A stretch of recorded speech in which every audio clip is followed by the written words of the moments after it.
आधी लग्न कोंडाण्याचं त्या पद्धतीनं खासदार धनंजय महाडिक सध्या निवडणुकांच्या कामाला गुंतलेले आहेत। महाडिकांच्या घरी सध्या विश्वराज महाडिक यांच्या लग्नाची लगीनघाई सुरू आहे। घरामध्ये पै पाहुणे आलेले आहेत, मंडप सजलेला आहे आणि असं असताना देखील धनंजय महाडिक महायुतीचे उमेदवार संजय मंडलिक यांच्या प्रचारासाठी बाहेर पडले। मुलाच्या लग्न कार्यामध्ये प्रत्यक्ष सहभाग घेता येत नसल्याची खंत असली तरी देखील नरेंद्र मोदी यांना पुन्हा पंतप्रधान करण्यासाठी आम्ही सगळे धडपडतो आहोत, अशी प्रतिक्रिया धनंजय महाडिकांनी दिली आहे। कोल्हापूर जिल्ह्यात एकीकडे निवडणुकीची घाई आणि दुसरीकडे महाडिक यांच्या घरात लगीन घाई पाहायला मिळते। मात्र लगीन घाई असताना देखील महाडिक हे सकाळ सकाळी बाहेर पडत आहेत। घरामध्ये लगीन घाई आहे, सगळं सजवलेलं आहे आणि तुम्ही कुणीकडे चाललाय? छत्रपती शिवाजी महाराजांनी जे आपल्याला शिकवलं आहे तेच आम्ही करायला लागलेलो आहे। आधी लगीन कोंडाण्याचं, मग लगीन रायबाचं। माझा 2 नंबरचा मुलगा विश्वराज महाडिक जो भीमा सहकारी कारखान्याचा चेअरमन आहे, त्याचा आणि देशातील एक भारतीय जनता पार्टीचे वरिष्ठ नेते, गुजरातचे प्रदेश अध्यक्ष भाजपाचे CR पटेल साहेब यांची पुतणी यांचा विवाह 5 मे रोजी होणार आहे। खरं म्हणजे नजीकच्या काळामध्ये मुहूर्त नसल्यामुळं हा मुहूर्त घ्यावा लागला। याच्यानंतर नोव्हेंबरपर्यंत मुहूर्त नाही आहे। आता या निवडणुका जाहीर झालेल्या आहेत। ज्याप्रमाणे देशातल्या कोटी लोकांची इच्छा आहे की मोदीजींना तिसऱ्यांदा पंतप्रधान बनवण्याची, त्याच पद्धतीनं या जिल्ह्याचा भारतीय जनता पार्टीचा एक प्रमुख कार्यकर्ता म्हणून माझीही ती जबाबदारी आहे। आपण पाहू शकता की या 8-10 दिवसाच्या कालावधीमध्ये प्रधानमंत्री मोदींची सभा कोल्हापूरमध्ये झाली, उत्तर प्रदेशचे मुख्यमंत्री योगीजी यांची सभा झाली, गडकरी साहेब आलेले आहेत, मुख्यमंत्री मोदी इथं आहेत आणि प्रचाराची रणधुमाळी अंतिम टप्प्यामध्ये आलेले आहे। आणि या सगळ्या दोन्ही लोकसभेचे आणि सातारा अशा 3 लोकसभेचा क्लस्टर प्रमुख मी असल्यामुळं या सगळ्यामध्ये मी आता हिरिरीनं सहभाग घेणं हे अपेक्षित आहे आणि ते मी करतो आहे। सगळं नेटवर्क भाजपचं आम्ही राबवतो आहे आणि निवडणूक आहे आणि लग्न हे आहे। आता घरामधली ही जबाबदारी खरं म्हणजे पार पाडायची असते, परंतु भाजपनं मला एक प्रमुख पदाधिकारी म्हणून मला राज्यसभेवर माझी नेमणूक केलेली आहे। त्यामुळे माझं कर्तव्य आहे, माझं दायित्व आहे की ह्या निवडणुकीमध्ये हिरिरीनं सहभाग घ्यावा। पुढच्या काही मिनिटांमध्ये एंगेजमेंट आहे आणि पुढच्या काही तासामध्ये हे लग्न आहे। असं असताना ही सगळी जबाबदारी मग कोण पार पडते? ही वस्तुस्थिती आहे। आता थोड्या वेळाने म्हणजे 11:30 वाजता विश्वराजचा साखरपुडा आहे, आज संध्याकाळी हळदी आहेत आणि उद्या सकाळी लग्न आहे। ही सगळी मी तर या सगळ्या प्रचारामध्ये आता व्यस्त असल्यामुळं माझी पत्नी अरुंधती महाडिक, माझा मोठा मुलगा पृथ्वीराज महाडिक आणि माझे सगळे बंधू, आमचा परिवार मोठा आहे, हे सगळे यामध्ये सगळी जबाबदारी पार पडत आहेत। कारण अनेक लग्न घर म्हटलं की अनेक गोष्टी असतात। काल पाहुणे सगळे आलेले आहेत, त्यांचं स्वागत, त्यांचं आदरातिथ्य करणं हे आपलंही कर्तव्य आहे।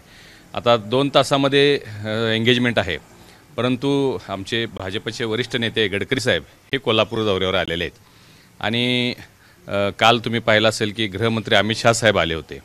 आता गडकरी साहेबांची एक सभा आत्ता 11 वाजता आहे आणि साखरपुडा 11:30 वाजता आहे। आता मी घरच्यांना सगळ्यांना सांगितलं की तुम्ही पुढं चला, मी हा कार्यक्रम करून दुपारपर्यंत मी तिथं पोहोचेन असं मी त्यांना सांगितलेलं आहे। वहिनींची काय तक्रार? कारण वडीलधारा माणूस घरात लागतो सगळ्या कार्यावर। नाही, वहिनींची नाही, सर्वांचीच तक्रार आहे। आई आहेत, मुलं आहेत, बहिणी आलेल्या आहेत, सगळं घर भरलेलं आहे 8 दिवस झालं आणि सगळ्यांची जी तक्रार आहे की आपण थोडा वेळ दिला पाहिजे।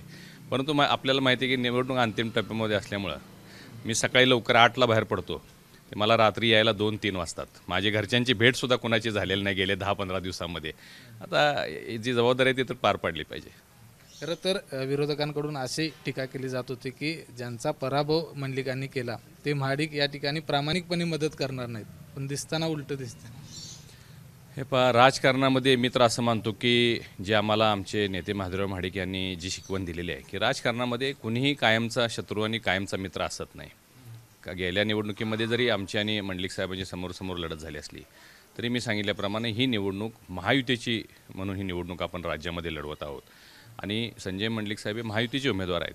आमचं दायित्व आहे मोदीजींना पंतप्रधान करणं, ती जबाबदारी आमची असल्यामुळं मी त्यांचा मंडलिकांचा प्रचार प्रमुख म्हणून माझे सर्व भाजपाचेही पदाधिकारी, आमची युवा शक्तीचे आणि सर्व महाडिक प्रेमी अगदी हिरिरीनं आम्ही सर्वात पुढं काम करून मंडलिक साहेबांना निवडून आणणार आहोत। म्हणजे मी 8 दिवस झाले दररोज आठवण करून देते त्यांना, लग्न मुहूर्त, एंगेजमेंट केव्हा आहे, हळदी केव्हा आहे, पण त्यांचं ते ध्येय पूर्ण करण्यासाठी ते झटतायत आणि कष्ट घेतात, त्याची साथ नक्कीच आहे. पण हां, कुटुंब प्रमुख म्हणून ते, आणि तो त्यांचा जरा लाडका लेक आहे त्यामुळे टाईमवर त्यांनी यावं असा माझा प्रयत्न आहे. पण आता अगदी 1-1.5-2 तासावर एंगेजमेंट आहे आणि असं कळालं की साहेब आता गडकरी साहेबांबरोबर मीटिंगला निघालेत. असो, आम्ही सगळे त्यांच्याबरोबर आहोत. साहेबांचा जो प्रयत्न आहे की, आणि मोदी साहेबांचं जे उद्दिष्ट आहे, ध्येय आहे, परत भारतीय जनता पार्टीचं सरकार यावं, हे जे स्वप्न आहे आणि देशाच्या प्रगतीसाठी जे महत्त्वपूर्ण आहे त्यासाठी साहेब कष्ट घेतात. त्यामुळे आमची साथ आहे. खरंच म्हणजे देवाला ठेवायला पत्रिका, मी म्हणलं साहेब ही तुमच्यासाठी पण आहे की प्लीज हे मुहूर्त आणि हे नोट डाऊन करून ठेवा आणि टाईमवर पोचा म्हणालेत मला. पण आता मला वाटतं सकाळचं फंक्शन कदाचित मिस करतील, पण आम्ही सगळे आता तयारीने निघालो आहे. तर आपण बघितलं की या ठिकाणी आधी लग्न कोंडाण्याचं, त्याच पद्धतीनं आधी निवडणुकीचं लग्न, अशा पद्धतीचा इरादा आहे तो या ठिकाणी धनंजय महाडिक यांनी बोलून दाखवलेला आहे. कॅमेरामन निलेश शेवाळेसह विजय केसरकर, एबीपी माझा, कोल्हापूर. एबीपी माझा, उघडा डोळे बघा नीट.